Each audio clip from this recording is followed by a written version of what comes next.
Friends, Aditya academy ಚಾನಲ್ಗೆ ನಿಮ್ಮೆಲ್ಲರಿಗೂ ಮತ್ತೊಮ್ಮೆ ಸ್ವಾಗತ. ಇವತ್ತಿನ ವಿಡಿಯೋದಲ್ಲಿ ನಾವು ಭಾರತದಲ್ಲಿ ಇಷ್ಟೊಂದು ವ್ಯಾಪಕವಾಗಿ ಬಡತನ ಇರುವುದಕ್ಕೆ ಮೂಲ ಕಾರಣಗಳು ಏನು ಅಂತ ಹೇಳಿ ಆ ಕಾರಣಗಳನ್ನು ಇವತ್ತಿನ ವಿಡಿಯೋದಲ್ಲಿ ನಾವು ಒಂದೊಂದಾಗಿ ಚರ್ಚೆ ಮಾಡ್ಕೊಂಡು ಹೋಗೋಣ.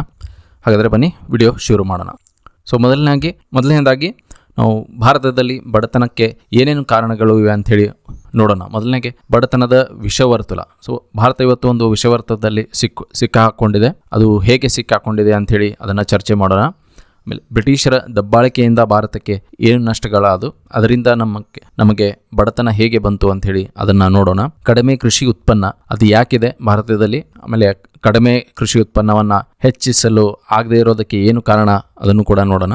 ಆರ್ಥಿಕ ಅಸಮಾನತೆಗಳು, ಈ ಅಸಮಾನತೆಗಳು ಭಾರತದಲ್ಲಿ ಯಾಕೆ ಹುಟ್ಟಿಕೊಂಡು, ಅಮೂಲ್ಯ ನೈಸರ್ಗಿಕ ಸಂಪತ್ತಿನ ಕೊರತೆ, ಕಡಿಮೆ ಸಂಪನ್ಮೂಲಗಳ ಮೂಲ, ನಿರುದ್ಯೋಗಕ್ಕೆ ಇರುವ ಕಾರಣಗಳು, ತೀವ್ರ ಜನಸಂಖ್ಯಾ ಬೆಳವಣಿಗೆಯಿಂದ ಭಾರತಕ್ಕೆ ಏನು ಸಮಸ್ಯೆ ಆಗಿದೆ, ಆಮೇಲೆ ಸತತವಾಗಿ ಬೆಲೆ ಏರಿಕೆಯ ಒತ್ತಡ ಭಾರತ ಮೇಲೆ ಏಕಿದೆ, ಆಮೇಲೆ ಇತರೆ ಸಾಮಾಜಿಕ ಕಾರಣಗಳನ್ನು ಕೂಡ ಇವತ್ತಿನ ವಿಡಿಯೋದಲ್ಲಿ ಚರ್ಚಿಸಿ ಇದನ್ನು ನಾವು ಬಡತನಕ್ಕೆ ಲಿಂಕ್ ಮಾಡಿ ಹೇಗೆ ಇವೆಲ್ಲವೂ ಬಡತನಕ್ಕೆ ಕಾರಣವಾದವು ಅಂತ ಹೇಳಿ ತಿಳ್ಕೊಳ್ಳೋಣ ಒಂದೊಂದಾಗಿ. ಮೊದಲನೇದಾಗಿ ಭಾರತದಲ್ಲಿ ಬಡತನದ ಒಂದು ವಿಷವರ್ತುಲದಲ್ಲಿ ನಾವು ಸಿಕ್ಕಿ ಹಾಕೊಂಡಿದ್ದೀವಿ. ಬಡತನದ ವಿಷವರ್ತುಲ ಅಂತಂದ್ರೆ ವಿಷಿಯಸ್ ಸೈಕಲ್ ಅಂತ ಹೇಳಿ ನಾವು ಇದನ್ನ ಇಂಗ್ಲಿಷ್ ಕರಿತೀವಿ. ವಿಷಿಯಸ್ ಸೈಕಲ್ ಅಂತಂತಂದ್ರೆ ಒಂದು ಮಾಡಕ್ ಹೋಗಿ ಇನ್ನೊಂದು ಆಗ್ತಾ ಇರ್ತದೆ. ಆ ಇನ್ನೊಂದನ್ನ ಸರಿ ಮಾಡ್ಬೇಕಾದ್ರೆ ಮೂರನೇದ್ ಕೆಲಸ ಮಾಡಬೇಕು. ಆ ಮೂರನೇ ಕೆಲಸ ಮಾಡ್ಬೇಕಂತಂದ್ರೆ ನಿಮಗೆ ಎರಡನೇದ್ರ ಸಹಾಯ ಬೇಕಾಗ. ಹೀಗೆ ಒಂದಕ್ಕೊಂದು ಲಿಂಕ್ ಇರ್ತದೆ. ಒಂದು ಮಾಡಕ್ ಹೋದ್ರೆ ಇನ್ನೊಂದು ಆಗ್ತದೆ ಅಂತ ಹೇಳ್ತೀವಲ್ಲ ನಾವು ಸಾಮಾನ್ಯವಾಗಿ. ಹಾಗೆ ನಾವು ಒಂದು ಮಾಡಕ್ ಹೋಗಿ ಇನ್ನೊಂದು ಆಗ್ತಿರ್ತದೆ, ಅದನ್ನ ತಪ್ಸೋಕೆ ಮತ್ತೊಂದು ಮಾಡ್ತೀವಿ. ಹೀಗೆ ಎಲ್ಲವೂ ಸೇರಿ ಮತ್ತೆ ಮೂಲ ಸಮಸ್ಯೆಗೆ ಕಾರಣ ಆಗ್ತಿರ್ತದೆ.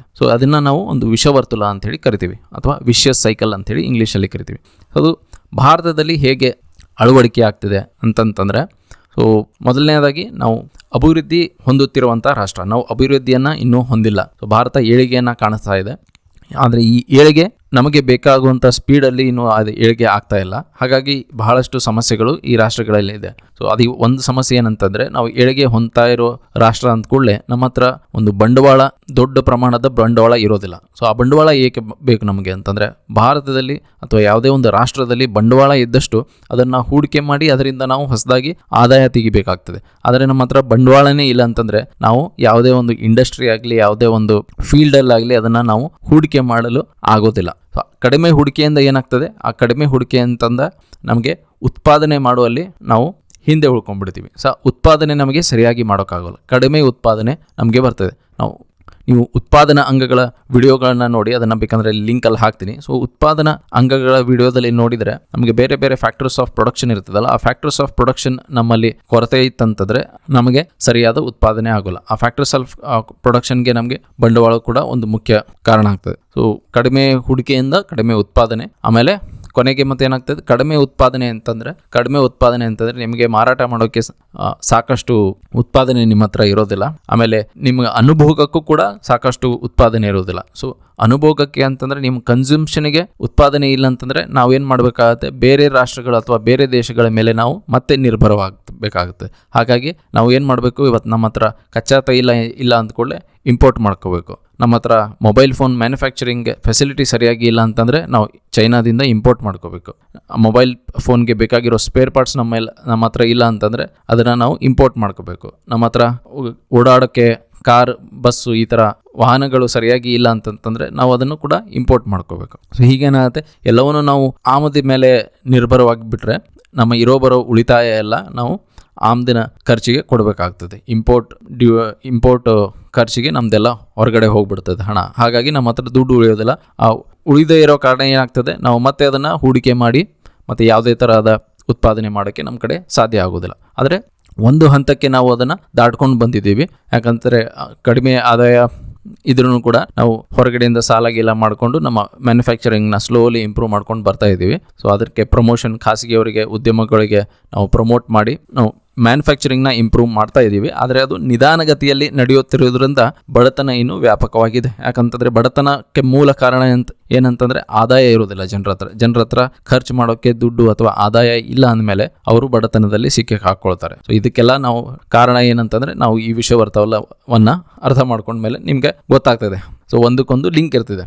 ಬಂಡವಾಳ ಇಲ್ಲ, ಬಂಡವಾಳದಿಂದ ಹೂಡಿಕೆ ಇಲ್ಲ, ಹೂಡಿಕೆಯಿಂದ ಉತ್ಪಾದನೆ ಇಲ್ಲ, ಉತ್ಪಾದನೆಯಿಂದ ಆದಾಯದಿಂದ ಆದಾಯ ಇಲ್ಲ ಅಂತಂದ್ರೆ ಜನರ ಹತ್ರ ದುಡ್ಡಿಲ್ಲ. ಅದರಿಂದ ಅವರಿಗೆ ಅನುಭೋಗಕ್ಕೆ ಅಗತ್ಯ ವಸ್ತುಗಳನ್ನು ಕೊಂಡುಕೊಳ್ಳಕ್ಕೆ ಅವ್ರ ಹತ್ರ ದುಡ್ಡು ಇರುವುದಿಲ್ಲ. ಹಾಗಾಗಿ ಅವರು ಬಡತನದಲ್ಲಿ ಉಳ್ಕೊಂಡ್ಬಿಡ್ತಾರೆ. ಮುಂದಿನ ಕಾರಣವನ್ನು ನಾವು ನೋಡೋದಾದ್ರೆ ಬ್ರಿಟಿಷರ ಒಂದು ಐತಿಹಾಸಿಕ ಕಾರಣ ಅಂತ ಹೇಳ್ಬೇಕಂತಂದ್ರೆ ಬ್ರಿಟಿಷರ ದಬ್ಬಾಳಿಕೆ ಕೂಡ ಒಂದು ದೊಡ್ಡ ಕಾರಣ ಆಗ್ತದೆ. ಸೊ ಬ್ರಿಟಿಷರ ದಬ್ಬಾಳಿಕೆ ಹೇಗೆ ನಮ್ಮ ಭಾರತಕ್ಕೆ ಸಮಸ್ಯೆಗೆ ಈಡಾಗಿಸ್ತು ಅಥವಾ ಬಡತನಕ್ಕೆ ನೂಕಿತು ಅಂತ ಹೇಳಿ ನಾವು ನೋಡಕ್ ಹೋದ್ರೆ, ಬ್ರಿಟಿಷರು ವಸಾಹತುಶಾಹಿ ಆಳ್ವಿಕೆ ಇತ್ತು ಅವ್ರದ್ದು.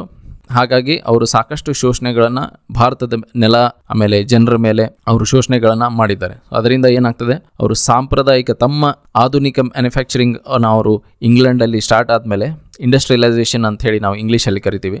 ಸೊ ಆ ಇಂಡಸ್ಟ್ರಿಯಲೈಸೇಷನ್ ಏನಾಯಿತು ಪಾಶ್ಚಾತ್ಯ ರಾಷ್ಟ್ರಗಳಲ್ಲಿ, ಸೊ ಅದರಲ್ಲಿ ಬ್ರಿಟನ್ ಕೂಡ ಒಂದು ಇಂಡಸ್ಟ್ರಿಯಲೈಸೇಷನ್ನ ಒಂದು ದೊಡ್ಡ ರಾಷ್ಟ್ರ ಆಗಿತ್ತು. ಸೊ ಇಂಡಸ್ಟ್ರಿಯಲೈಸೇಷನ್ ಅಂತಂದರೆ ಮಾಡರ್ನ್ ಮಷಿನ್, ಆಧುನಿಕ ಮಷಿನ್ಸ್ಗಳನ್ನು ತರಿಸಿ ಮೊದಲು ಕೈಯಿಂದ ಏನು ಕೆಲಸ ಮಾಡ್ತಾ ಇದ್ರು ಅದನ್ನು ಆದಷ್ಟು ಕಡಿಮೆ ಮಾಡಿ ಮಷಿನ್ಸ್ ಜನರ ಬದಲು ಮಷಿನ್ಸ್ ಕಡೆಯಿಂದನೇ ಅದನ್ನೆಲ್ಲ ಮ್ಯಾನುಫ್ಯಾಕ್ಚರ್ ಮಾಡಿಸೋಕ್ಕೆ ಶುರು ಮಾಡಿದರು. ಆ ಟೆಕ್ನಾಲಜಿ ಬಂದ ಮೇಲೆ ಮಷಿನ್ಸ್ ಮೂಲಕ ಎಲ್ಲ ಪ್ರಾಡಕ್ಟ್ಸ್ನ ತಯಾರು ಮಾಡೋಕ್ಕೆ ಶುರು ಮಾಡಿದರು. ಅದು ಕೆಟ್ಟದ್ದು ಅಂತ ನಾನು ಹೇಳ್ತಾ ಇಲ್ಲ, ಆದರೆ ಅದನ್ನು ಅವರು ಅಳವಡಿಸಿಕೊಂಡ ಒಂದು ರೀತಿ ಏನಿದೆಯಲ್ಲ ಅದು ಅನೈತಿಕವಾದ ಒಂದು ರೀತಿ. ಆದರೆ ಅವರು ಏನು ಮಾಡಿದರು, ತಮ್ಮ ಇಂಡಸ್ಟ್ರಿ ಪ್ರಾಡಕ್ಟ್ಸ್ನ ಭಾರತದಲ್ಲಿ ಕನ್ಸ್ಯೂಮ್ ಮಾಡಬೇಕಂತಂದರೆ ಮೊದಲು ಏನು ಮಾಡಬೇಕು, ಇಲ್ಲಿರುವ ಗುಡಿ ಕೈಗಾರಿಕೆಗಳನ್ನು ನಾಶ ಮಾಡಬೇಕು. ಯಾಕಂದರೆ ಇಲ್ಲಿ ಉತ್ಪಾದನೆ ಮಾಡೋರು ಇದ್ದಾರಲ್ಲ, ಸೊ ಇಲ್ಲಿ ಕಾರ್ಪೆಟ್ ಮಾಡೋರು ಇದ್ದಾರೆ, ಶರ್ಟ್ ಮಾಡೋರು ಇದ್ದಾರೆ, ಅಥವಾ ಪ್ಯಾಂಟ್ ಮಾಡೋರಿದ್ದಾರೆ, ಚಪ್ಪಲಿ ಮಾಡೋರಿದ್ದಾರೆ. ಸೊ ಇವ್ರನ್ನೆಲ್ಲ ನಾವು ಮೊದಲು ನಾಶ ಮಾಡಿ ಆಮೇಲೆ ಇಂಗ್ಲೆಂಡ್ನ ಫ್ಯಾಕ್ಟ್ರೀಸ್ಗಳಲ್ಲಿ ನಾವು ಬಟ್ಟೆ ರೆಡಿ ಮಾಡಿಸ್ಕೊಂಡು ಅವಾಗ ಭಾರತ ತಂದರೆ ಇಲ್ಲಿ ಕೊಂಡ್ಕೋತಾರೆ. ಇಲ್ಲ ಅಂತಂದರೆ ಇಲ್ಲಿ ಉತ್ಪಾದನೆ ಮಾಡೋರು ಆಲ್ರೆಡಿ ಇದ್ದಾರೆ ಅಂತಂದಮೇಲೆ ಸೊ ಇಲ್ಲಿನ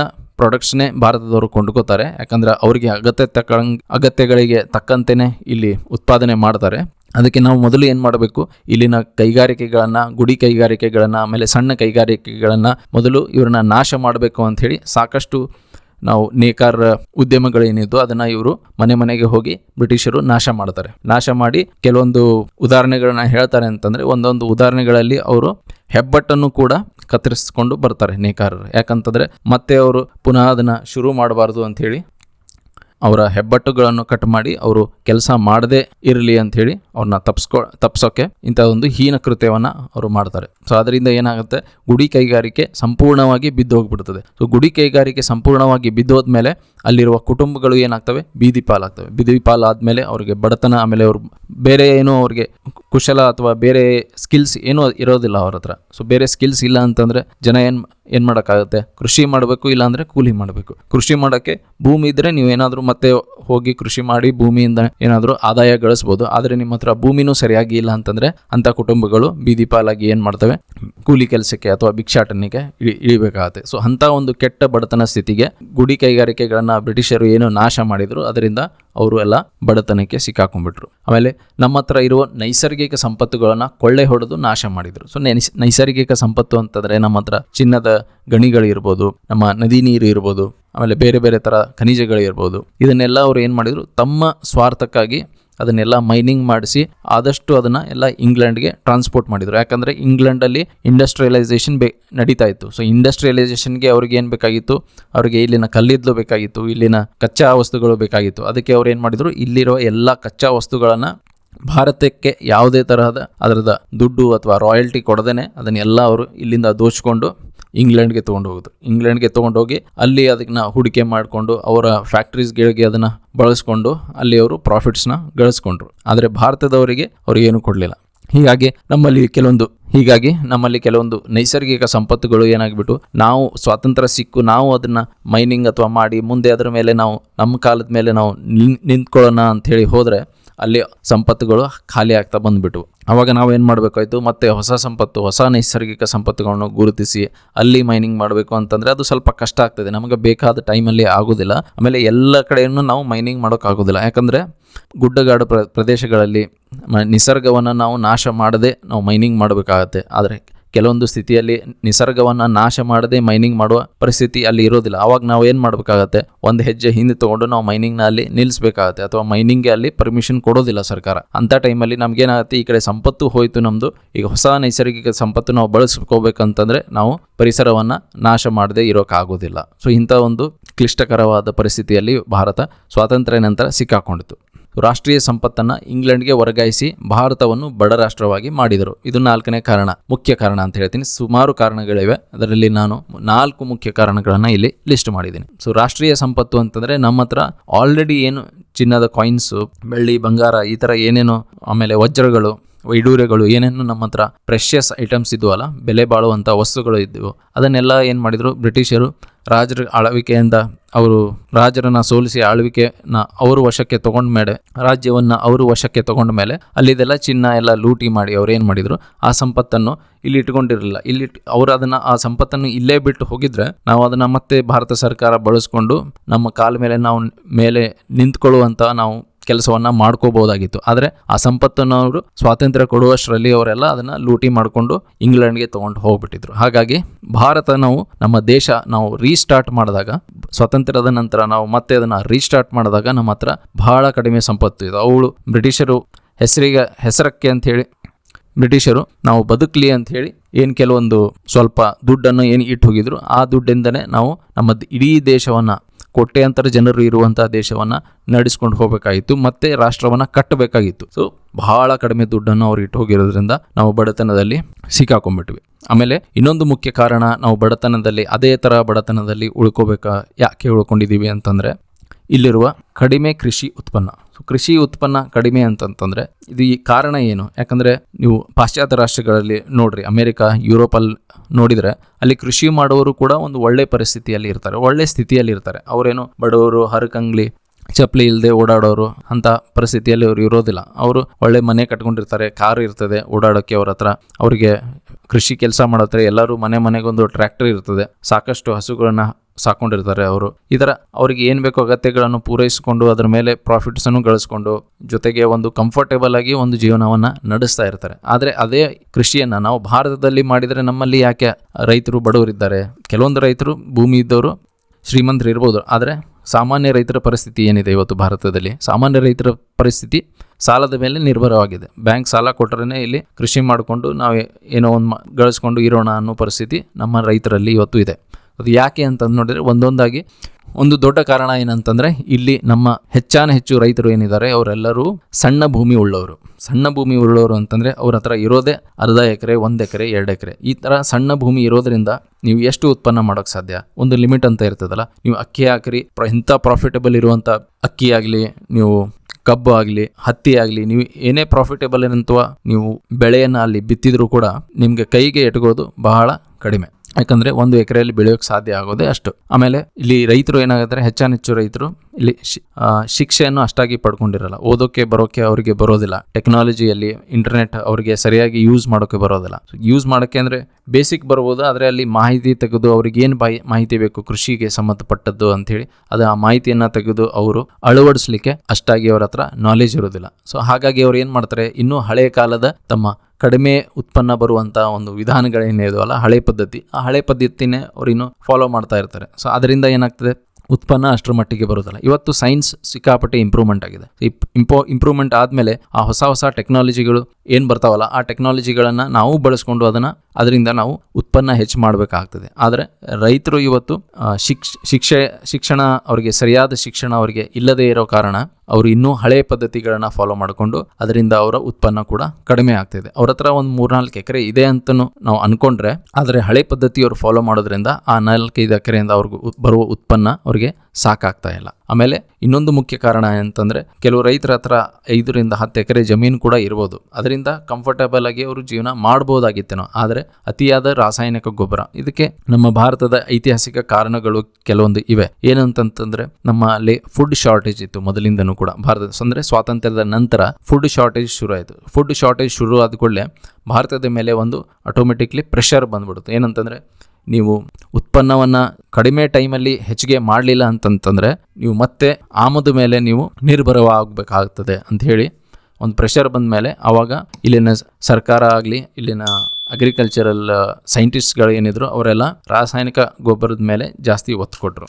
ಅದು ಮಾಡಬಾರ್ದು ಅಂತಲ್ಲ, ಅದಕ್ಕೆ ರಾಸಾಯನಿಕ ಗೊಬ್ಬರ ನಾವು ಬಳಸಿದ ಮೇಲೆ ನಾವು ಮತ್ತೆ ಭೂಮಿಯನ್ನು ಫಲವತ್ತು ಮಾಡೋಕ್ಕೆ ಕೆಲವೊಂದು ನ್ಯಾಚುರಲ್ ಮಾಡಬೇಕಾಗತ್ತೆ ಪದ್ಧತಿಯನ್ನು. ಆದರೆ ಇಲ್ಲಿ ನಾವು ಸಂಪೂರ್ಣವಾಗಿ ರಾಸಾಯನಿಕ ಗೊಬ್ಬರ, ಕೀಟನಾಶಕ ಇದರ ಬಳಕೆ ಮೇಲೆ ನಾವು ನಿರ್ಭರವಾಗಿರೋದ್ರಿಂದ ಅದನ್ನು ನಾವು ಭೂಮಿಯ ಫಲವತ್ತತೆಯನ್ನು ಕಳ್ಕೊಂಡು ಬಂದ್ವಿ ಹೋಗ್ತಾ ಹೋಗ್ತಾ. ಅದು ನಮಗೆ ಇನಿಷಿಯಲಿ ಗೊತ್ತಾಗಲಿಲ್ಲ, ಯಾಕಂದರೆ ಫಲವತ್ತತೆ ಚೆನ್ನಾಗಿ ಬರ್ತಾ ಇತ್ತು ಮೊದಲು 5 ವರ್ಷ 10 ವರ್ಷ. ಬಟ್ 10 ವರ್ಷ 15 ವರ್ಷ ಆದಮೇಲೆ ನಿಧಾನವಾಗಿ ಅದರ ಫಲವತ್ತತೆ ಕಡಿಮೆ ಆಗ್ತಾ ಬಂತು. Over a period of time ನಮಗೆ ಗೊತ್ತಾಯಿತು, ಇಲ್ಲ ಇದು ಭೂಮಿಯ ಫಲವತ್ತತೆನೇ ಹೋಗ್ಬಿಟ್ಟಿದೆ, ಈಗ ನಾವು ಏನು ಮಾಡಿದ್ರು ಇಲ್ಲಿ ಬೆಳೆ ಅಷ್ಟಾಗಿ ಬರೋದಿಲ್ಲ ಅಂಥೇಳಿ ನಮಗೆ ಆಮೇಲೆ ಗೊತ್ತಾಯಿತು. ಸೊ ಇದೊಂದು ಕಾರಣ ಏನಾಯಿತು, ನಮ್ಮ ಫಲವತ್ತತೆಯನ್ನು ಕೂಡ ಕಡಿಮೆ ಮಾಡ್ತು. ನಾವು ಇನಿಷಿಯಲಿ ನಾವು ಫಲವತ್ತತೆಯನ್ನು ಇಂಪ್ರೂವ್ ಮಾಡ್ಕೊಂಡು, ಆದರೆ ಅದರ ಸೈಡ್ ಇಫೆಕ್ಟ್ ಏನಾಯಿತು, ಅದರಿಂದ ಲಾಂಗ್ ಟರ್ಮಲ್ಲಿ ಫಲವತ್ತತೆ ಕಡಿಮೆ ಆಯಿತು. ಹಾಗಾಗಿ ಈಗೇನು ಮಾಡ್ತಾರೆ ಅಂತಂದರೆ ಸೈಂಟಿಸ್ಟ್ಗಳು ಈಗೇನು ಹೇಳ್ತಾರೆ, ನೀವು ರಾಸಾಯನಿಕ ಗೊಬ್ಬರವನ್ನು ಬಳಸಿದ ಮೇಲೆ ಎಲ್ಲ ನೀವು ಹಾರ್ವೆಸ್ಟ್ ಮಾಡಿದ ಮೇಲೆ ಬೆಳೆಯನ್ನು ಅದರ ಇಳುವರಿ ತೆಗೆದ ಮೇಲೆ ಮತ್ತೆ ನೀವು ಭೂಮಿಯನ್ನು ಕೆಲವೊಂದು ನ್ಯಾಚುರಲ್ ಫರ್ಟಿಲೈಸರ್ಸ್ ಅಥವಾ ನ್ಯಾಚುರಲ್ ಕಾಂಪೋಸ್ಟ್ ಏನಿರ್ತದೆ ಅದರಿಂದ ನೀವು ಮತ್ತೆ ನಿಮ್ಮ ಫಲವತ್ತತೆಯನ್ನು ಇಂಪ್ರೂವ್ ಮಾಡಬೇಕಾಗುತ್ತೆ. ಅಂದರೆ ಮಣ್ಣಿನ ಗುಣ ಏನಿರ್ತದಲ್ಲ ಅದನ್ನು ನೀವು ಇಂಪ್ರೂವ್ ಮಾಡಬೇಕಂತಂದರೆ ಕೆಲವೊಂದು ನ್ಯಾಚುರಲ್ ಪದಾರ್ಥಗಳನ್ನು ಬಳಸಿ ಫಲವತ್ತತೆಯನ್ನು ಇಂಪ್ರೂವ್ ಮಾಡಬೇಕಾಗುತ್ತೆ. ಆಮೇಲೆ ಆಗಲೇ ಹೇಳ್ದಂಗೆ ನಾನು ಆಧುನಿಕತೆಯ ಕೊರತೆ ಇನ್ನೂ ಕೂಡ ನಮ್ಮ ರೈತರಲ್ಲಿ ಇದೆ. ಇವತ್ತು ಕೂಡ ನಾವು ಈಗ ನಾನು ಹೇಳಿದೆ ಫಲವತ್ತತೆ ಕಡಿಮೆ ಆಗಿದೆ, ನಾವು ಮತ್ತೆ ನ್ಯಾಚುರಲ್ ಕೆಲವೊಂದು ಸ್ಟೆಪ್ಸ್ನ ಅಲ್ಲಿ ಅಳವಡಿಸಿಕೊಂಡು ನಮ್ಮ ಪದ್ಧತಿಯಲ್ಲಿ ಸ್ವಲ್ಪ ಸುಧಾರಣೆ ಮಾಡಿಕೊಂಡು ನಾವು ಮತ್ತೆ ಇಳುವರಿ ಹೆಚ್ಚಿಗೆ ಮಾಡುವ ಒಂದು ಆಪರ್ಚುನಿಟಿ ಅಥವಾ ಅವಕಾಶ ನಮ್ಮ ಹತ್ರ ಇದೆ. ಆದರೆ ರೈತರಿಗೆ ಒಂದು ಶಿಕ್ಷಣ ಅಥವಾ ಅವರಿಗೆ ಜ್ಞಾನದ ಕೊರತೆಯಿಂದ ಏನಾಗ್ತಾ ಇದೆ, ಎಲ್ಲರೂ ಅದನ್ನು ಮಾಡೋದಕ್ಕೆ ಮುಂದೆ ಬರುವುದಿಲ್ಲ. ಈಗ ನೀವು ಹೊಸ ಟೆಕ್ನಾಲಜಿ ನೀವು ಮಾಡೋಕ್ಕೆ ಹೋಗಿರಿ ನಿಮ್ಮ ಭೂಮಿಯಲ್ಲಿ, ಅವಾಗ ಅಲ್ಲಿ ಸುತ್ತಮುತ್ತ ಇರೋ ರೈತರು ಏನು ಮಾಡ್ತಾರೆ, ಅದು ಮಾಡಿದರೆ ಲಾಸ್ ಆಗ್ತದೆ, ಇದು ಮಾಡಿದರೆ ಹಂಗಾಗ್ತದೆ, ಅವ್ರು ಮಾಡಿದ್ರು ಇಳುವರಿ ಸರಿಯಾಗಿ ಬರಲಿಲ್ಲ, ಇವ್ರು ಮಾಡಿದ್ರು ಅದು ಹೆಂಗೆ ಮಾಡಿದರೆ ಬರೋದಿಲ್ಲ ಅಂಥೇಳಿ ನಿಮಗೆ ಸುತ್ತಮುತ್ತಲು ನೆಗೆಟಿವ್ ಮಾತಾಡೋರು ಜಾಸ್ತಿ ಸಿಕ್ಬಿಡ್ತಾರೆ. ಕಾರಣ ಏನು, ಅವ್ರಿಗೆ ಜ್ಞಾನ ಇರೋದಿಲ್ಲ. ಅವ್ರು ತಪ್ಪಂತ ಹೇಳ್ತಾ ಇಲ್ಲ ನಾನು, ಆದರೆ ಸರ್ಕಾರದ ವತಿಯಿಂದ ಅವರಿಗೆ ಹೋಗಿ ಸರಿಯಾಗಿ ತಿಳುವಳಿಕೆ ನೀಡಿ ಅವರಿಗೆ ಜ್ಞಾನ ನೀಡೋದಿರೋದಿಲ್ಲ. ಸೊ ಹಾಗಾಗಿ ಅವ್ರು ಏನಾಗ್ತದೆ, ಆಧುನಿಕತೆ ಬಗ್ಗೆ ಅವರು ಸ್ವಲ್ಪ ಹೆದರ್ತಾರೆ. ಆಮೇಲೆ ಈಗ ಮೊದಲು ಅತಿಯಾದ ರಾಸಾಯನಿಕ ಗೊಬ್ಬರವನ್ನು ಯೂಸ್ ಮಾಡಿ ಈಗ ಫಲವತ್ತತೆಯನ್ನು ಕಳ್ಕೊಂಡಿರ್ತಾರಲ್ಲ, ಸೊ ಅಂಥ ರೈತರು ಏನು ಮಾಡ್ತಾರೆ, ಸ್ವಲ್ಪ ಹಿಂಜರಿತಾರೆ. ಈ ಸರ್ಕಾರ ಏನೋ ಒಂದು ಸಡನ್ ಆಗಿ ಹೇಳುತ್ತಂತಂದರೆ ಅದನ್ನು ಅವರು ಇಂಪ್ಲಿಮೆಂಟ್ ಮಾಡೋಕ್ಕೆ ಹಿಂಜರಿತಾರೆ. ಯಾಕಂದರೆ ಮೊದಲು ನೀವು ಹಂಗೆ ಹೇಳಿದ್ರಿ, ನಾವು ಮಾಡಿದ್ವಿ, ಈಗ ಫಲವತ್ತತೆ ಹೋಗಿದೆ, ಈಗ ನೀವು ಹೇಳ್ತಿರೋದಕ್ಕೆ ನಾವು ಒಪ್ಕೊಂಡ್ರೆ ಮುಂದೆ ಅದು ಮುಂದೆ ಬೇರೆ ಏನಾದರೂ ಸಮಸ್ಯೆ ಹುಟ್ಟೋದಿಲ್ಲ ಅನ್ನೋದು ಏನು ಗ್ಯಾರಂಟಿ ಅಂತ ಹೇಳಿ ರೈತರ ತಲೆಯಲ್ಲಿ ಸಾಮಾನ್ಯವಾಗಿ ಪ್ರಶ್ನೆ ಹುಟ್ಟುತ್ತದೆ.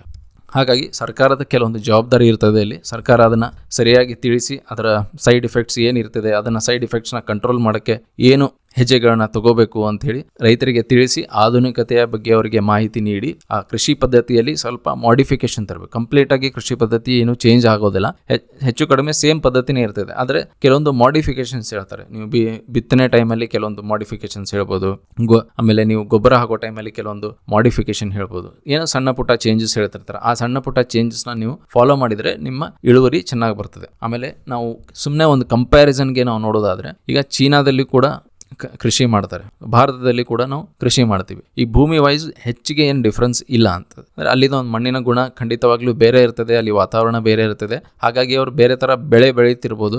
ನಮ್ಮಲ್ಲಿ ವಾತಾವರಣ ಬೇರೆ, ಮಣ್ಣಿನ ಗುಣ ಬೇರೆ, ಹಾಗಾಗಿ ನಮ್ಮ ಕಡೆಯಲ್ಲಿ ಬೇರೆ ಥರ ನಾವು ಬೆಳೀತಿರ್ಬೋದು. ಆದರೆ ಅವರ ಮಣ್ಣಿನಲ್ಲಿ ಅಥವಾ ಅವರು ಏನು ಕೃಷಿ ಮಾಡ್ತಾರೋ ನಾವು 1 ಎಕರೆಯಲ್ಲಿ ಒಂದು 2,000 kg ಒಂದು ಆಹಾರ ಧಾನ್ಯವನ್ನು ನಾವು ಬೆಳೆದ್ರೆ ಅವರು 6,000 kg 1 ಎಕರೆಯಲ್ಲಿ ಚೈನಾದವರು ಬೆಳೀತಾರೆ. ಸೊ ಅದು ಹೇಗೆ ಕಾರಣ ಅಂತಂದರೆ ಅವರು ಆಧುನಿಕತೆ ಸರ್ಕಾರದ ವತಿಯಿಂದ ರಿಸರ್ಚ್ ಆ್ಯಂಡ್ ಡೆವಲಪ್ಮೆಂಟ್ ಜಾಸ್ತಿ ಮಾಡಿ ಆಧುನಿಕ ಕೃಷಿ ಪದ್ಧತಿಗಳನ್ನು ಕಂಡುಹಿಡಿದು ಅದನ್ನು ರೈತರಿಗೆ ತಿಳಿಸಿ ರೈತರ ಕಡೆಯಿಂದ ಆ ಆಧುನಿಕ ಪದ್ಧತಿಗಳನ್ನು ಇಂಪ್ಲಿಮೆಂಟ್ ಮಾಡಿಸಿ ಇಳುವರಿಯನ್ನು ಅವರು ಹೆಚ್ಚಿಗೆ ಮಾಡ್ತಾ ಇದ್ದಾರೆ. ವರ್ಷಾನುವರ್ಷ ಅವರ ಇಳುವರಿ ಹೆಚ್ಚಿಗೆ ಆಗ್ತಾನೆ ಇದೆ. ಆದರೆ ಭಾರತದಲ್ಲಿ ನಾವು ಅದನ್ನು ಮಾಡೋಕ್ಕೆ ಇನ್ನೂ ಸಾಧ್ಯ ಆಗಿಲ್ಲ. ನಮ್ಮಲ್ಲಿ ಇಳುವರಿ ಏರ್ತಾ ಇದ್ರೂ ಕೂಡ ಅದು ಬಹಳ ನಿಧಾನಗತಿಯಲ್ಲಿದೆ. ನಮ್ಮ ಜನಸಂಖ್ಯೆಗೆ ಅನುಗುಣವಾಗಿ ಇಳುವರಿ ಬಹಳಷ್ಟು ಆಗಬೇಕಾಯಿತು, ಆದರೆ ಅಷ್ಟು ಇಳುವರಿ ನಮ್ಮಲ್ಲಿ ಆಗ್ತಾ ಇಲ್ಲ. 3 ಪಟ್ಟು ನೀವೇ ಯೋಚನೆ ಮಾಡಿ. ಒಬ್ಬ ರೈತ ಇವತ್ತು 1 ಎಕರೆಯಿಂದ 50,000ನೋ 1 ಲಕ್ಷ ಗಳಿಸ್ತಾ ಇದ್ದಾನೆ ಅಂಥೇಳಿ ಒಂದು ಉದಾಹರಣೆಗೆ ತೊಗೊಂಡ್ರೆ 3 ಪಟ್ಟು ಹೆಚ್ಚಿಗೆ ಆದರೆ 1 ಲಕ್ಷ ಗಳಿಸೋನು 3 ಲಕ್ಷ ಗಳಿಸ್ತಾನೆ. ಅಂದರೆ 3 ಎಕರೆ ಜಮೀನಿರೋ ಒಬ್ಬ ಸಣ್ಣ ರೈತ ಅನ್ಕೊಳ್ರಿ, ಅವನು 1 ಲಕ್ಷದಿಂದ 3 ಲಕ್ಷಕ್ಕೆ 1 ಎಕರೆಗೆ ಅವನು ಇಳುವರಿ ಮಾಡೋಕ್ಕೆ ಶುರು ಆದರೆ 3 × 3 9 ಲಕ್ಷ ಆಗ್ತದೆ. ಸೊ 9 ಲಕ್ಷ ಅಂತಂದರೆ ಒಂದು ಮಿಡಲ್ ಕ್ಲಾಸ್ ಫ್ಯಾಮ್ಲಿ, ಸಾಮಾನ್ಯವಾಗಿ ಸಿಟಿಯಲ್ಲಿ ನೀವು ಒಂದು ಮಿಡಲ್ ಕ್ಲಾಸ್ ಫ್ಯಾಮ್ಲಿ ಏನು ನೋಡ್ತೀರಿ ಆ ಸಿಟಿ ಥರ ಅವನು ಆರಾಮಾಗಿ ಜೀವನ ಮಾಡ್ಬೋದು ಹಳ್ಳಿಯಲ್ಲಿ ಇದ್ಕೊಂಡು. ಆದರೆ ಇಳುವರಿ ಕಡಿಮೆ ಇರೋದ್ರಿಂದ ಇದೆಲ್ಲ ಸಮಸ್ಯೆ ಆಗಿ ಅವನು ಮತ್ತೇನು ಸಾಲಕ್ಕೆ ಮೊರೆ ಹೋಗಬೇಕಾಗ್ತದೆ ಸಣ್ಣ ಕೆಲಸಕ್ಕೂ ಕೂಡ. ಆಮೇಲೆ ಮುಂದಿನ ಒಂದು ಮುಖ್ಯ ಕಾರಣ ಏನಂತಂದರೆ ಆರ್ಥಿಕ ಅಸಮಾನತೆಗಳು. ಅಥವಾ ಇನ್ಕಮ್ ಇನ್ಇಕ್ವಾಲಿಟಿ ಅಂತ ಕರಿತೀವಿ. ಸೊ ಇನ್ಕಮ್ ಇನ್ಇಕ್ವಾಲಿಟಿ ಅಂತಂದರೆ 100% ಯಾರ ಕಡೆನೂ ಒಂದೇ ಥರದ ಇನ್ಕಮ್ ಇರೋಕ್ಕೆ ಯಾವ ದೇಶದಲ್ಲೂ ಇದನ್ನು ಸಾಧ್ಯ ಇಲ್ಲ. ಸೊ ಎಲ್ಲ ಕಡೆ ಎಲ್ಲ ಈಕ್ವಲ್ ಆಗಿರಬೇಕು, ಅವನು 50,000 ಗಳಿಸಿದರೆ ನನಗೂ 50,000ನೇ ಕೊಡಬೇಕು ಅಂತ ಹೇಳಿದ್ರೆ ಅದು ಸಾಧ್ಯವಾಗೋದಿಲ್ಲ. ಯಾಕಂದರೆ ಎಲ್ಲರೂ ಮಾಡುವ ಕೆಲಸಗಳು ಬೇರೆ ಬೇರೆ ಬೇರೆ ವಾತಾವರಣದಲ್ಲಿ ಕೆಲಸ ಮಾಡ್ತಿರ್ತಾರೆ, ಬೇರೆ ಬೇರೆ ಕುಶಲಗಳನ್ನು ಬಳಸ್ತಾ ಇರ್ತಾರೆ ಆ ಕೆಲಸ ಮಾಡೋದಕ್ಕೆ. ಅವರು ಶಿಕ್ಷಣ ಪಡೆದುಕೊಂಡಿರೋ ಹಿನ್ನೆಲೆ ಬೇರೆ ಬೇರೆ ಇರ್ತದೆ. ಸೊ ಹೀಗಾಗಿ ಬೇರೆ ಬೇರೆ ಕಾರಣಗಳಿಂದ ಎಲ್ಲವೂ 100% ಒಂದೇ ಥರ ಇರಬೇಕು ಅಂತಲ್ಲ, ಆದರೆ ವ್ಯತ್ಯಾಸ ಜಾಸ್ತಿ ಇರಬಾರ್ದು. ಒಬ್ಬನು 10,000 ಗಳಿಸ್ತಾ ಇದ್ರೆ ಅವನು ಪಕ್ಕದಲ್ಲಿರೋನು 1 ಲಕ್ಷ ಗಳಿಸಿ ವ್ಯತ್ಯಾಸ ಅಂದ್ರೆ ಒಂದೇ ತರಹದ ಕೆಲಸ ಮಾಡಿಕೊಂಡು ಒಬ್ಬ 10,000 ಗಳಿಸಿ ಇನ್ನೊಬ್ಬ 1 ಲಕ್ಷ ಗಳಿಸಬಾರ್ದು. ಅಂದ್ರೆ ಆ ತರ ಅಸಮಾನತೆಗಳು ಇರಬಾರ್ದು. ಆದ್ರೆ ಇಲ್ಲಿ ಭಾರತದಲ್ಲಿ ಏನಿದೆ, ಒಬ್ಬ ಕೃಷಿ ಮಾಡ್ತಾನೆ, ಅವನಿಗೆ ವರ್ಷಕ್ಕೆ 1-2 ಲಕ್ಷ ಗಳಿಸೋದಂದ್ರೆ ದೊಡ್ಡ ಕೆಲಸ ಆಗ್ಬಿಟ್ಟಿರುತ್ತೆ. ಆದ್ರೆ ಅದೇ ಕೃಷಿಯನ್ನ ಮತ್ತೊಬ್ಬ ಮಾಡ್ತಾನೆ, ಅವನು 10 ಲಕ್ಷ 20 ಲಕ್ಷ ಆರಾಮಾಗಿ ಕೋಟಿಗಟ್ಲೆನು ಗಳಿಸೋರು ಇರ್ತಾರೆ. ಈ ಅಸಮಾನತೆ ಹೇಗ್ ಬಂತು ಅಂತಂದ್ರೆ, ಕೆಲವೊಬ್ಬರ ಹತ್ರ ಏನಿತ್ತು ಭೂಮಿ ಜಾಸ್ತಿ ಇತ್ತು, ಕೆಲವೊಬ್ಬರ ಹತ್ರ ಭೂಮಿ ಕಡಿಮೆ ಇದೆ. ಹಾಗಾಗಿ ಆ ಭೂಮಿ ಜಾಸ್ತಿ ಇರೋರು ಹೇಗೆ ಆಮೇಲೆ ಬಂದು ಕೊಂಡ್ಕೊಂಡ್ರ ಅವರು ಇಲ್ಲ, ಅವರು ಹೆಚ್ಚಾನೆಚ್ಚು ಜನರು ಏನಿತ್ತು ಅವರಿಗೆಲ್ಲ ತಲತಲಾಂತರದಿಂದ ಅವರಿಗೆ ಹೆಚ್ಚು ಭೂಮಿ ಬಂದಿದೆ. ಹಾಗಾಗಿ ಅವ್ರು ಏನಾಗಿದ್ದಾರೆ, ಶ್ರೀಮಂತರು. ಅವಾಗಿಂದನೇ ಅವರು ಶ್ರೀಮಂತರಾಗಿ ಉಳ್ಕೊಂಡ್ಬಿಟ್ಟಿದ್ದಾರೆ. ಈಗಿನ ಸಣ್ಣ ರೈತರು ಹೋಗಿ ಅವ್ರ ಹತ್ರ ಕಾಂಪಿಟೇಷನ್ ಮಾಡೋಕ್ಕಾಗ್ತದ? ಇಲ್ಲ. ಸಣ್ಣ ಭೂಮಿ ಇಟ್ಕೊಂಡು ನೀವು ಕಾಂಪಿಟೇಷನ್ ಮಾಡೋಕ್ಕಾಗೋದಿಲ್ಲ. ಆಮೇಲೆ ದೊಡ್ಡ ಭೂಮಿ ಇದ್ದವರು ಇನ್ವೆಸ್ಟ್ಮೆಂಟ್ ಜಾಸ್ತಿ ಮಾಡಿ ಟ್ರ್ಯಾಕ್ಟರ್ಸ್ ಅದು ಇದು ಬಳಸ್ತಾರೆ. ಆದರೆ ಸಣ್ಣ ರೈತ ಏನು ಮಾಡ್ತಾನೆ, ಅವನು ಎತ್ತುಗಳನ್ನ ಇಟ್ಕೊಂಡು ತಾನೇ ಎಲ್ಲ ಕೆಲಸ ಮಾಡಬೇಕಾಗುತ್ತೆ. ಅದರಿಂದ ಇಳುವರಿನೂ ಕೂಡ ಕಡಿಮೆ ಬರ್ತದೆ. ಸೊ ಇದು ಕಾರಣ ಏನಂತಂದ್ರೆ, ಸ್ವಾತಂತ್ರ್ಯ ನಂತರ ಭಾರತದಲ್ಲಿ ನಾವು ಮುಚ್ಚಿದ ಆರ್ಥಿಕತೆಯಿಂದ ಏನಾಯ್ತು, ನಾವು ಖಾಸಗಿಯವರಿಗೆ ಹೆಚ್ಚಿನ ಅವಕಾಶಗಳನ್ನು ನೀಡಲಿಲ್ಲ. ಸೊ ಖಾಸಗಿಯವರಿಗೆ ನಾವು ಹೆಚ್ಚಿನ ಅವಕಾಶಗಳನ್ನು ನೀಡಲಿಲ್ಲ ಅಂತಂತಂದ್ರೆ ಕೆಲಸ ಮಾಡೋರ ಕೈ ಹತ್ರ ದುಡ್ಡು ಬರಲಿಲ್ಲ. ಸೊ ಎಲ್ಲ ಜಾಬ್ ಅಂತಂದ್ರೆ ನಮ್ಮ ಹತ್ರ ಸ್ವಾತಂತ್ರ್ಯದ ನಂತರ ಇಮ್ಮಿಡಿಯೇಟ್ ಆಗಿ ನಮ್ಮ ದೇಶದಲ್ಲಿ ಜಾಬ್ ಅಂತಂತಂದ್ರೆ ಗೌರ್ಮೆಂಟ್ ಜಾಬ್ ಆಗ್ತಿತ್ತು. ಈಗಲೂ ಕೂಡ ಸಾಕಷ್ಟು ಜನರು ಇದ್ದಾರೆ, ಜಾಬ್ ಅಂತಂದರೆ ಅದು ಗೌರ್ಮೆಂಟ್ ಜಾಬೇ ಆಗಬೇಕು ಅಂಥೇಳಿ. ಸೊ 99 ಏನಾದರೂ ಸ್ವಲ್ಪ ಇಂಪ್ರೂವ್ಮೆಂಟ್ ಕಂಡಿದ್ರೆ ಅದು ಖಾಸಗಿಯವರಿಗೆ ನಾವು ಉದ್ಯಮಗಳನ್ನು ಅವಕಾಶ ಮಾಡಿಕೊಟ್ವಿ. ಹಾಗಾಗಿ ಅವರು ಬಂದು ಸ್ವಲ್ಪ ಉದ್ಯೋಗ ಅವಕಾಶಗಳನ್ನು ಸೃಷ್ಟಿ ಮಾಡಿದ್ದಾರೆ. ಇಲ್ಲ ಅಂತಂದರೆ ಏನಾಗ್ತಾಯಿತ್ತು, ಇನ್ನುವರೆಗೂ ಜಾಬ್ ಅಂತಂದರೆ ನಾವು ಒಂದು ಕೃಷಿ ಮೇಲೆ ನಿರ್ಭರ ಆಗಬೇಕು, ಇಲ್ಲ ಸರ್ಕಾರ ಬಂದು ಅವರು ಫ್ಯಾಕ್ಟ್ರಿ ಓಪನ್ ಮಾಡಿ, ಇಲ್ಲ ಅವರು ಗೌರ್ಮೆಂಟಲ್ಲಿ ಆಫೀಸಲ್ಲಿ ನಮಗೆ ಜಾಬ್ ಕೊಡಿಸ್ಬೇಕು ಅಂತ ಹೇಳಿ ನಾವು ಡಿಪೆಂಡ್ ಆಗ್ತಿದ್ವಿ. ಸೊ ಅದೇ ಥರ ಮುಚ್ಚಿದ ಆರ್ಥಿಕತೆಯಿಂದ ನಮಗೆ ಆಗಿದ್ದು ಅದೇ ಸಮಸ್ಯೆ. ಉದ್ಯೋಗ ಅವಕಾಶಗಳು ಇರಲಿಲ್ಲ. ಸೊ ಮನುಷ್ಯ ಏನು ಮಾಡ್ತಾನೆ, ಸಣ್ಣ ಓದಬೇಕು, ಓದಿ ಏನು ಮಾಡ್ತಾನೆ, ನಿರುದ್ಯೋಗಿ ಆಗ್ತಾನೆ ಅಂತೆ. ಅದ್ರ ಬದಲು ಏನು ಮಾಡಿಸಿದ್ರು, ಓದಿ ನಿರುದ್ಯೋಗಿ ಆಗೋ ಬದಲಿ 10th ಮಾಡೋದು ಬೇಡ, ಎಷ್ಟು ಕಲ್ತೀಯ ಅದನ್ನು ಬಿಟ್ಟು, ಕಲಿಯೋದನ್ನು ಬಿಟ್ಟು ನೀವು ಬಂದು ಕೂಲಿ ಕೆಲಸಕ್ಕಾದ್ರೂ ಮಾಡು, ಒಂದು 2 ಹೊತ್ತಕ್ಕೆ ಊಟಕ್ಕೆ ಏನಾದರೂ ನಾವು ಗಳಿಸ್ಬೋದು ಅಂಥೇಳಿ ಆ ಮನಸ್ಥಿತಿ ಉಟ್ಕೊಂಡ್ಬಿಡ್ತು. ಹಾಗಾಗಿ ಆರ್ಥಿಕ ಅಸಮಾನತೆ ಬಂದ್ಬಿಡುತ್ತೆ. ಯಾಕಂತಂದರೆ ಜಾಬ್ ಸಿಕ್ಕರೆ ನಿಮಗೆ ತೀರಾ ಒಳ್ಳೆಯ ಜಾಬ್ ಸಿಗ್ತಾ ಇತ್ತು, ಅಲ್ಲಿ ಸಂಬಳದ ಮೇಲೆ ಗಿಂಬಳ ಬರುವಂಥ ಕೆಲವೊಂದು ಜಾಬ್ಗಳು ಇರ್ತಾವಲ್ಲ, ಅಂಥ ಜಾಬ್ಗಳು ಸಿಗ್ತಾ ಇತ್ತು. ಅಂಥ ಜಾಬ್ ಬಂದ ಮೇಲೆ ಅವನು ಸಾಕಷ್ಟು ದುಡ್ಡು ಮಾಡಿ ಆಸ್ತಿ ಮಾಡ್ತಾನೆ. ಆದರೆ ಇನ್ನೊಬ್ಬ ಜಾಬ್ ಸಿಗದೇ ಇರೋನು ಕೃಷಿ ಮೇಲೆ ನಿರ್ಭರವಾಗಿ ಕೃಷಿ ಕೈ ಕೊಡ್ತಂತಂದ್ರೆ ಮತ್ತೆ ಕೂಲಿ ಅದು ಇದು ಸಣ್ಣ ಪುಟ್ಟ ಕೆಲಸ ಮಾಡಿಕೊಂಡು ತೀರಾ ಬಡವನಾಗಿದ್ದಾನೆ. ಹೀಗಾಗಿ ಅಸಮಾನತೆಯ ಅದು ಗ್ಯಾಪ್ ಜಾಸ್ತಿ ಆಗೋಯ್ತು. ಅಂತರ ಏನಿರ್ತದಲ್ಲ, ಅಸಮಾನತೆಯ ಅಂತರ ಒಬ್ಬರಿಂದ ಇನ್ನೊಬ್ಬರ ನಡುವೆ ಅದು ಗ್ಯಾಪ್ ಜಾಸ್ತಿ ಆಗ್ತಾ ಹೋಯಿತು. ಆಗಲೇ ಹೇಳ್ದಂಗೆ ನಾನು ಕಡಿಮೆ ಉದ್ಯೋಗ ಅವಕಾಶಗಳು ಇರೋದಂದರೆ, ಈ ಕಡಿಮೆ ಉದ್ಯೋಗ ಅವಕಾಶಗಳು ಯಾಕಂತಂದರೆ ನಾವು ನಮ್ಮ ಆರ್ಥಿಕತೆಯನ್ನು ತೆರೆದಿರಲಿಲ್ಲ. ಹಾಗಾಗಿ ಖಾಸಗಿಯವರಿಗೆ ನಾವು ಅಂದರೆ ಇಲ್ಲಿ ಸರ್ಕಾರ. ಸೊ ಸರ್ಕಾರ ಏನು ಮಾಡೋದಾಯಿತು, ಖಾಸಗಿಯವರಿಗೆ ಪ್ರಮೋಟ್ ಮಾಡ್ತಾ ಇರಲಿಲ್ಲ, ಅವರಿಗೆ ಹುರಿದುಂಬಿಸ್ತಾ ಇರಲಿಲ್ಲ, ಅವರಿಗೆ ಏನು ಎನ್ಕರೇಜ್ಮೆಂಟ್ ಮಾಡ್ತಾ ಇರಲಿಲ್ಲ. ಒಂದು 10,000 ತೊಗೊಂಡು ಏನೋ ಒಂದು ವ್ಯಾಪಾರ ಮಾಡಬೇಕಂತಂದ್ರೆ ಸರ್ಕಾರ ಅದಕ್ಕೆ 108 ಲೈಸೆನ್ಸ್ ಹಾಕಿ, ನೀನು ಆ ಲೈಸೆನ್ಸ್ ತೊಗೋಬೇಕು, ಈ ಲೈಸೆನ್ಸ್ ತೊಗೋಬೇಕು, ಇವ್ರ ಹತ್ರ ಪರ್ಮಿಷನ್ ತೊಗೋಬೇಕು, ಅವ್ರ ಹತ್ರ ಪರ್ಮಿಷನ್ ತೊಗೋಬೇಕು ಅಂಥೇಳಿ ಸಾಕಷ್ಟು ಕಂಡೀಷನ್ಸ್ನ ಹಾಕಿ ಆ 10,000 ಇರೋಗೆ ಹೆಂಗೆ ಕಾಟ ಕೊಟ್ಬಿಡ್ತಾ ಇದ್ದಾರೆ ಅಂತಂದರೆ, ನನಗೆ ವ್ಯಾಪಾರ ಬೇಡ, ಏನೂ ಬೇಡ, ಆ 10,000ನ ನಾನು ಯಾರಿಗಾದ್ರೂ ಬಡ್ಡಿ ಮೇಲಾರ ಕೊಟ್ಟು ದುಡ್ಡು ಗಳಿಸ್ತೀನಿ, ಇಲ್ಲ ಬ್ಯಾಂಕಲ್ಲಿ ಇಟ್ಕೊಂಡು ಆ ಬಡ್ಡಿಯಿಂದನೇ ಏನೋ ಸಣ್ಣ ಪುಟ್ಟ ಜೀವನ ಮಾಡ್ತೀನಿ ಅನ್ನೋ ಲೆಕ್ಕಕ್ಕೆ ಬಂದು ಅವನು ವ್ಯಾಪಾರ ಮಾಡೋನು ಕೂಡ ಓಡಿಸ್ಬಿಡ್ತಾ ಇದ್ರು ಗೌರ್ಮೆಂಟ್. ಹಾಗಾಗಿ ಆಗಿನ ಸರ್ಕಾರಕ್ಕೆ ನಾವು ಲೈಸೆನ್ಸ್ ರಾಜ್ ಅಂತ ಕರಿತಿದ್ವಿ. ಯಾಕಂದರೆ ಎಲ್ಲ ಆಫೀಸರ್ಸ್ಗೆಯಿಂದನೇ ಪರ್ಮಿಷನ್ ತೊಗೋಬೇಕಾಯಿತು. ವ್ಯಾಪಾರ ಮಾಡಬೇಕಂದ್ರೂ ಆಫೀಸರ್ಸ್ ಪರ್ಮಿಷನ್ ಕೊಡಬೇಕು, ವ್ಯಾಪಾರ ನೀವು ಮುಚ್ಚಬೇಕಂದ್ರೂ ಅದಕ್ಕೂ ಕೂಡ ಪರ್ಮಿಷನ್ ಆಫೀಸರೇ ಕೊಡಬೇಕಾಯಿತು. ಸೊ ಅಂಥ ಒಂದು ಬಹಳ ಭಯಂಕರ ಸ್ಥಿತಿ ನಮ್ಮ ಭಾರತದಲ್ಲಿತ್ತು. ವ್ಯಾಪಾರ ಮಾಡೋದು ಅಂತಂದರೆ ಒಂದು ಗುಡ್ಡ ಕಡಿಯುವಂಥ ಒಂದು ದೊಡ್ಡ ಕೆಲಸ ಆಗಿಬಿಟ್ಟಿತ್ತು. ಇದರಿಂದ ಏನಾಯಿತು, ಯಾರು ಹತ್ರ ಜಾಸ್ತಿ ಇನ್ಫ್ಲೂಯೆನ್ಸ್ ಇದೆ, ಯಾರ ಹತ್ರ ಸಾಕಷ್ಟು ದುಡ್ಡಿದೆ, ಅವರಷ್ಟೇ ವ್ಯಾಪಾರ ಮಾಡಿ ಗೌರ್ಮೆಂಟಲ್ಲಿ ಎಲ್ಲರಿಗೂ ಏನೇನು ಕೊಡಬೇಕು ಕೊಟ್ಟು ಅವ್ರನ್ನ ತಮ್ಮ ಕಡೆ ಇಟ್ಕೊಂಡು ಏನೇನು ಕೆಲಸ ಬೇಕೋ ಆ ಕೆಲಸಗಳನ್ನು ಮಾಡಿಸ್ಕೊಂಡು, ಹಾಗಾಗಿ ನೀವು ನೋಡ್ತೀರಾ ಬರೀ ದೊಡ್ಡ ಉದ್ಯಮಿಗಳೇ ಒಂದು 3-4 ಸ್ವಾತಂತ್ರ್ಯ ನಂತರ ನೀವು 99 ತನವರೆಗೂ ನೀವು ಎಷ್ಟು ಉದ್ಯಮಿಗಳನ್ನ ನೋಡಿದ್ರಿ, ಬೆರಳಲ್ಲಿ ಎನ್ನಿಸ್ಬೋದು ನೀವು. ಅದೇ 99 ಎಷ್ಟು ಉದ್ಯಮಿಗಳಿದೆ ಅಂತ ನೀವು ಲೆಕ್ಕ ಹಾಕೊಂಡ್ರೆ ಸಾಕಷ್ಟು ಉದ್ಯಮಿಗಳು, ಹೊಸ ಉದ್ಯಮಿಗಳು ಬಂದಿದ್ದಾರೆ. ಸೊ 1991 ಆದಮೇಲೆ ಎಷ್ಟು ಜನ ಬಿಸ್ನೆಸ್ ಮೆನ್ ನೀವು ಹೆಸರು ಕೇಳಿದ್ರಿ? ನಾರಾಯಣ್ ಮೂರ್ತಿ ಇವರೆಲ್ಲ ಹೆಸರು ನೀವು ಮೊದಲು ಯಾರಾದರೂ ಕೇಳಿದಿರ? 91 ಮುಂಚೆ ನಾರಾಯಣ್ ಮೂರ್ತಿ ದೊಡ್ಡ ಬಿಸ್ನೆಸ್ ಮೆನ್ ಇರಲಿಲ್ಲ. ಆದರೆ 91 ಆದಮೇಲೆ IT ರೆವಲ್ಯೂಷನ್, ಇದೆಲ್ಲ ಟೆಕ್ನಾಲಜಿಕಲ್ ರೆವಲ್ಯೂಷನ್ ಬಂದಮೇಲೆ, ಆರ್ಥಿಕತೆ ತೆರೆದ ಮೇಲೆ ಇನ್ಫೋಸಿಸ್ ಇಂಥ ಹೊಸ ಕಂಪ್ನಿಗಳು ಹುಟ್ಟುಕೊಂಡು ಅವರು ಎಲ್ಲ ಸಾಮಾನ್ಯ ಅಂದರೆ ಮಿಡಲ್ ಕ್ಲಾಸ್ ಜನರು ಕೂಡ ದುಡ್ಡು ಗಳಿಸುವಂಗೆ ಆದರು. ಇಲ್ಲ ಅಂತಂದರೆ ಬಡವರು ಒಂದು ದೊಡ್ಡ ಬಿಸ್ನೆಸ್ ಕಟ್ಟುವುದು ಒಂದು ಕನಸಾಗಿ ಅಷ್ಟೇ ಉಳಿತಿತ್ತು. ಅದು ಕನಸು ಕಾಣೋಕ್ಕೂ ಆಗ್ತಿರಲಿಲ್ಲ ಬಹುಶಃ. ಸೊ ಸಂಪತ್ತು ಏನಾಗ್ತಿತ್ತು, ಬರೀ ಬೆರಳೆಣಿಕೆಯ ಜನರಷ್ಟು ಕೈಯಲ್ಲಿ ಕೇಂದ್ರೀಕರಣ ಆಗಿಬಿಡ್ತು. ಕೇಂದ್ರೀಕರಣ ಆಗಿ ಯಾವ ಬಿಸ್ನೆಸ್ ಮಾಡಬೇಕೋ ಎಲ್ಲರಿಗೂ ಒಂದೇ 2-3 ಮಂದಿ ಏನು ಹೆಸರಿತ್ತಲ್ಲ ಅವರೇ ಮುಂದೆ ಬರ್ತಾಯಿದ್ರು. ಅವರೇ ಮುಂದೆ ಬರಬೇಕು. ಯಾರಾದರೂ ಹೊಸಬ್ರು ಬಂದು ಏನಾದರೂ ದೊಡ್ಡ ಬಿಸ್ನೆಸ್ ಮಾಡೋಕ್ಕೆ ಹೋಗ್ತಾರೆ ಅಂತಂದರೆ ಅದು ಲಾಸ್ ಗ್ಯಾರಂಟಿ ಆಗ್ತಾಯಿತ್ತು ಅವರಿಗೆ. ಹಾಗಾಗಿ ತೆರೆದ ಆರ್ಥಿಕತೆಯಿಂದ ನಮಗೆ ಹೊಸ ಬಿಸ್ನೆಸ್ಸಸ್ ಬಂದವು. ಈಗ ನಮ್ಮಲ್ಲಿ ಹೊಸ ಉದ್ಯೋಗ ಸೃಷ್ಟಿ ಆಗ್ತಾ ಇದೆ. ಸೊ ಎಲ್ಲ ರೀತಿಯ ಶಿಕ್ಷಣ ಹೊಂದಿದವರಿಗೂ ಕೂಡ ಏನಾದರೂ ಒಂದು ಕೆಲಸ. ಈಗ ಸಿಂಪಲ್ ಎಕ್ಸಾಂಪಲ್ ತೊಗೊಳ್ರಿ, ನಾವು ಆರ್ಥಿಕತೆ ತೆರೆದ ಮೇಲೆ ಟೆಕ್ನಾಲಜಿ ಬಂದ ಮೇಲೆ ಈಗ ಇವತ್ತು ಸ್ವಿಗ್ಗಿ, ಝೊಮ್ಯಾಟೊ ಅಂತ ಕೆಲವೊಂದು ಕಂಪ್ನೀಸ್ಗಳು ಬಂದು ನೀವು ಬರೀ ಒಂದು ಬೇಸಿಕ್ ಬೈಕ್ ಡ್ರೈವ್ ಮಾಡ್ಕೊಂಡಿದ್ರೆ, ಶಿಕ್ಷಣ ನಿಮಗೆ ಬೇಸಿಕ್ ಇತ್ತಂದರೆ ಸಾಕು, ನಿಮಗೆ ಒಂದು ಡೆಲಿವರಿ ಬಾಯ್ ಆಗಿ ಕೆಲಸ ಸಿಕ್ಬಿಡುತ್ತೆ. ನಿಮ್ಮ ಶ್ರೀಮಂತ ಅನ್ನೋದಿಲ್ಲ, ಅಟ್ಲೀಸ್ಟ್ ನಿಮ್ಮ ಜೀವನೋಪಕಾಯಕ್ಕಾಗಿ ಏನೋ ಒಂದು ಸಣ್ಣ ಪುಟ್ಟ ಇನ್ಕಮ್ನ ನೀವು ಮಾಡ್ಕೋಬೋದು. ಆದರೆ ಅದೇ 91 ಮುಂಚೆ ಈ ಥರ ನೀವು ಏನಾದರೂ ಡೆಲಿವರಿ ಬಾಯ್ ಆಗಿ ಎಲ್ಲೋ ಮಾಡ್ತೀನಿ ಅಂತಂದರೆ ಅದು ಅಸಾಧ್ಯವಾದ ಒಂದು ಕೆಲಸ ಆಗಿತ್ತು. ಯಾಕಂತಂದರೆ ಮೊದಲನೇದಾಗಿ ಅಷ್ಟೊಂದು ಬಿಸ್ನೆಸ್ಸಸ್ಗಳು ಇರಲಿಲ್ಲ, ಆವಾಗ ಹೊಸ ಕಂಪ್ನೀಸ್ಗಳು ಬರ್ತಾ ಇರಲಿಲ್ಲ. ಹಾಗಾಗಿ ಅವಕಾಶಗಳು ಸಾಮಾನ್ಯವಾಗಿ ಬಡವರಿಗೆ ಸಿಗೋದಿಲ್ಲ. ಸೊ ಹೊಸ ಕಂಪ್ನೀಸ್ಗಳು ಬಂದಂಗೆ ಹೊಸ ಫೀಲ್ಡ್ಗಳಲ್ಲಿ ಹೊಸ ಕಂಪ್ನೀಸ್ ಬರಬೇಕು. ಅವಾಗ ಉದ್ಯೋಗ ಸೃಷ್ಟಿ ಆಗುತ್ತೆ. ಉದ್ಯೋಗ ಸೃಷ್ಟಿ ಆದಮೇಲೆ ಎಲ್ಲ ಹಂತದಲ್ಲಿ ಇರುವ ಬಡವರು ಆಗಲಿ, ಮಧ್ಯಮ ವರ್ಗದವರಾಗಲಿ, ಇವರೆಲ್ಲರಿಗೂ ಒಂದು ಉದ್ಯೋಗ ಅವಕಾಶಗಳು ಆವಾಗ ಸೃಷ್ಟಿಯಾಗಿ ಅವ್ರ ಕೈಯಲ್ಲಿ ಒಂದು ಸ್ವಲ್ಪ ಆದಾಯ ಸಿಗ್ತದೆ. ಆದಾಯ ಸಿಕ್ಕಿದ ಮೇಲೆ ಏನಾಗುತ್ತದೆ, ಆ ಅಸಮಾನತೆಯ ಗ್ಯಾಪ್ ಏನಿದೆಯಲ್ಲ ಸ್ವಲ್ಪ ಕಡಿಮೆ ಆಗ್ತದೆ. ಈಗ ಬಡವರಿಗೆ ಏನು ನಿರುದ್ಯೋಗ ಇರ್ತಾನೆ, ಏನೂ ಕೆಲಸ ಮಾಡ್ತಿರೋದಿಲ್ಲ, ಅವರ ಮನೆಗೆ ಏನೂ ಆದಾಯ ಬರ್ತಿರೋದಿಲ್ಲ. ಅದೇ ಮನೆಗೆ ಒಂದು 15-20 ಸಾವಿರ ಸಂಬಳದ ಒಂದು ಸಣ್ಣ ಅವನಿಗೆ ಕೆಲಸ ಸಿಕ್ತಂತಂದರೆ ಅದರಿಂದ ಒಂದು ಕುಟುಂಬ ನಡೀತದೆ. ಸಣ್ಣ ಪುಟ್ಟ ಆ ಕುಟುಂಬ ನಡೆದ ಮೇಲೆ ಆ 0ದಿಂದ ಏನಾಯಿತು, ಒಂದು 15-20 ಸಾವಿರ ಆಯಿತು.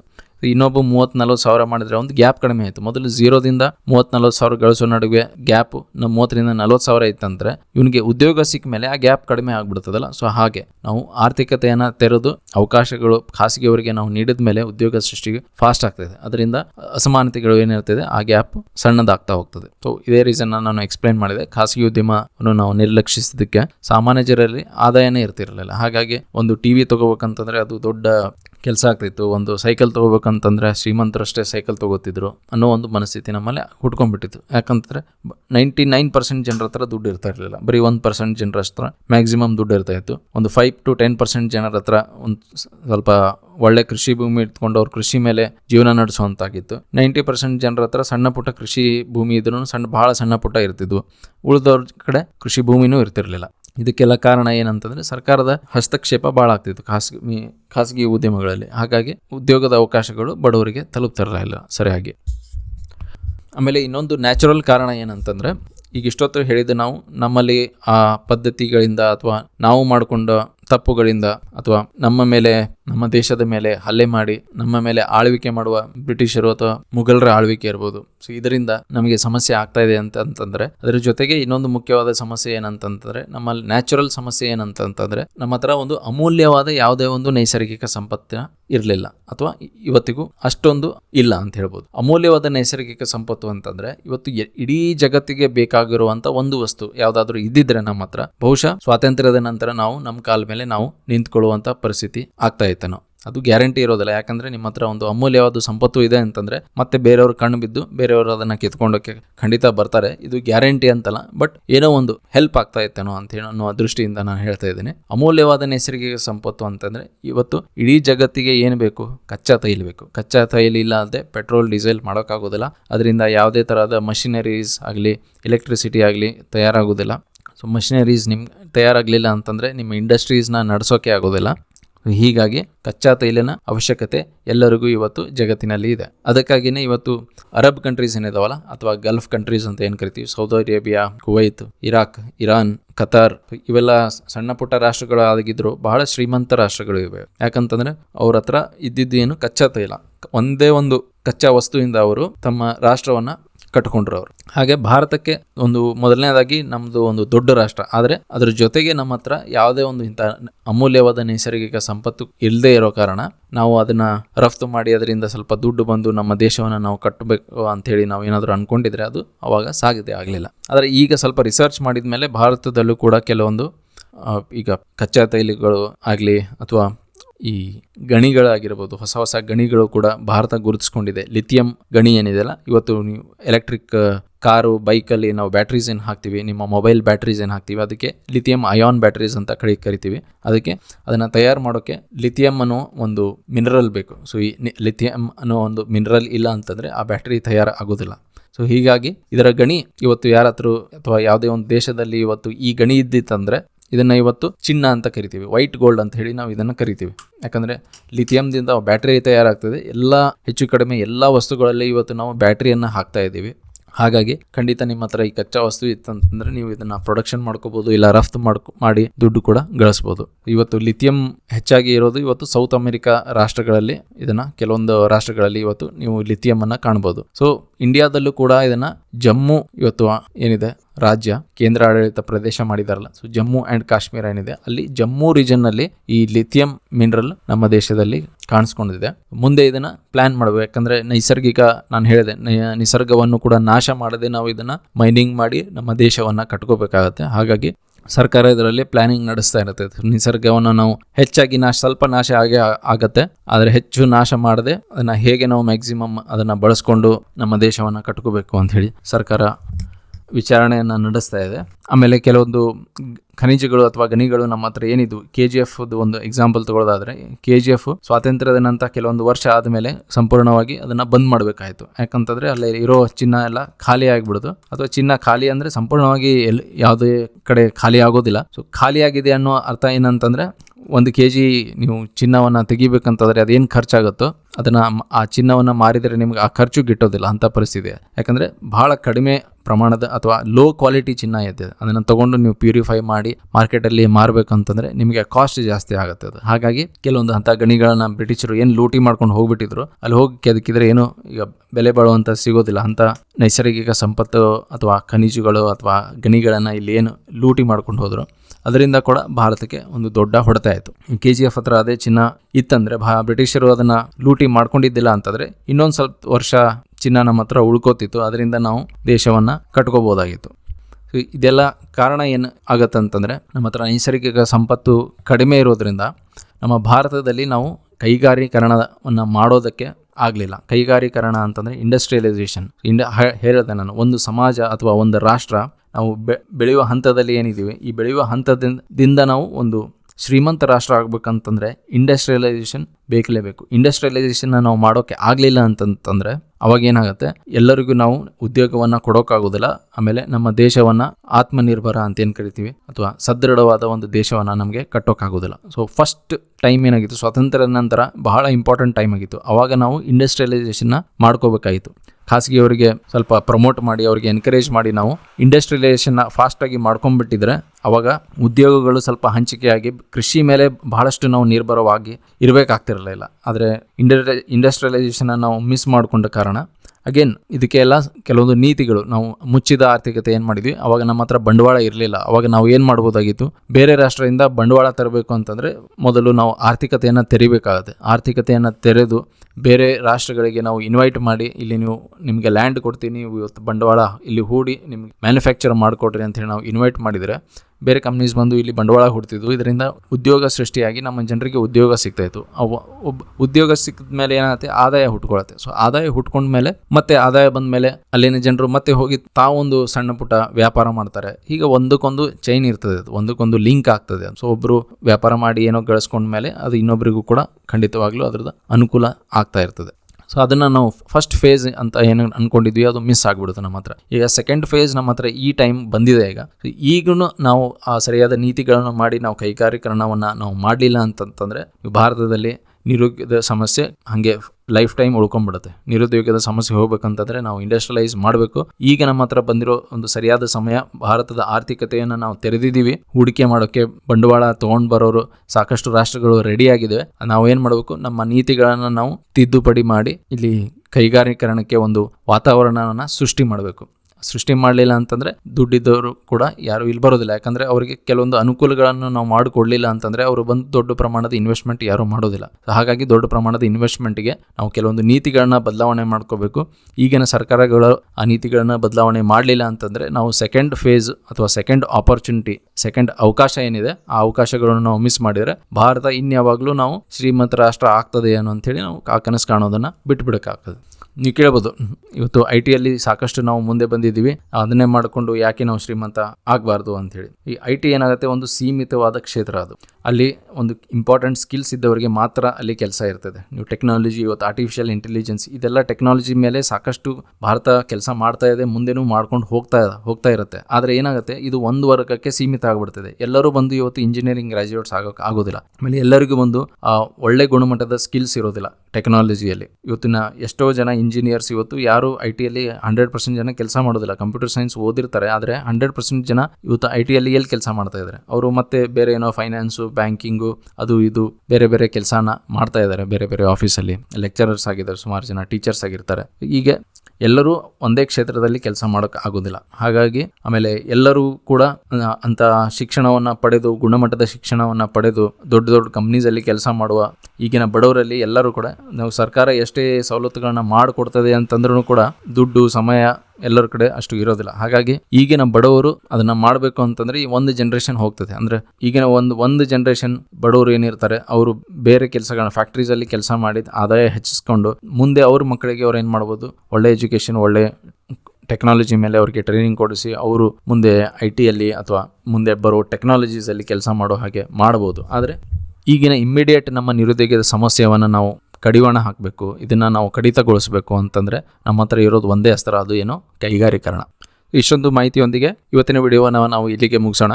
ಇವತ್ತು ನಾವು ಸುಮಾರು ಕಾರಣಗಳನ್ನು ನೋಡಿದ್ದೀವಿ. ಮುಂದಿನ ವಿಡಿಯೋದಲ್ಲಿ ನಾವು ಕಡಿಮೆ ಸಂಪನ್ಮೂಲಗಳ ಮೂಲ, ನಿರುದ್ಯೋಗ, ತೀವ್ರ ಜನಸಂಖ್ಯೆ, ಹೀಗೆ ಬೇರೆ ಬೇರೆ ಕಾರಣಗಳನ್ನು ನಾವು ಈ ಭಾಗದ ಮುಂದಿನ ವಿಡಿಯೋದಲ್ಲಿ ನೋಡೋಣ. ಅಲ್ಲಿವರೆಗೂ ನಮ್ಮ ಚಾನಲ್ನ ನೀವು ಸಬ್ಸ್ಕ್ರೈಬ್ ಮಾಡ್ಕೊಂಡಿಲ್ಲ ಅಂತಂದರೆ ನಮ್ಮ ಚಾನಲ್ನ ಸಬ್ಸ್ಕ್ರೈಬ್ ಮಾಡ್ಕೊಳ್ಳಿ, ಈ ವಿಡಿಯೋನ ಲೈಕ್ ಮಾಡಿ ಮತ್ತು ನಿಮ್ಮ ಫ್ರೆಂಡ್ಸ್ ಜೊತೆಗೆ ಶೇರ್ ಮಾಡ್ಕೊಳ್ಳಿ. ಅಲ್ಲಿವರೆಗೂ thank you all for watching.